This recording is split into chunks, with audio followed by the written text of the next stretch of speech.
তো সেন্টার থেকে বাড়ি এসে এবার রেডি সেডি হয়ে আমি ছেলে আমি তিনজন। হরে কৃষ্ণ।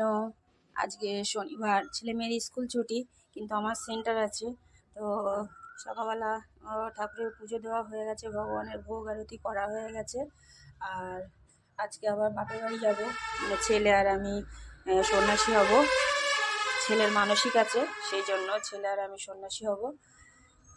জয় হর হর মহাদেবের জয়। আমাদের বাড়ির যে শিবলিঙ্গটা সেটা হর হর মহাদেব। তো এবার একটু গীতা পড়ে নেবো, তারপর এখন এখন যাচ্ছি সেন্টারে। সেন্টার থেকে বাড়ি এসে তারপরে বাপের বাড়ি যাবো। আর আজকে তো উপোস, ছেলেও উপোস করেছে, আমিও উপোস করে আছি। কতক্ষণ থাকতে পারবো জানি না, সন্ধ্যেবেলাতে ঘাট মানে সন্ন্যাসী হবো। তো সেন্টার থেকে বাড়ি এসে এবার রেডি সেডি হয়ে আমি ছেলে আমি তিনজন চলে যাচ্ছি বাপের বাড়ি। আমি আর বাবাই সন্ন্যাসী হব, তারপরে ভিডিও আপডেট দেবো অনেক কিছু। তো এখন যাই, ঘুরে আসি। টাটা।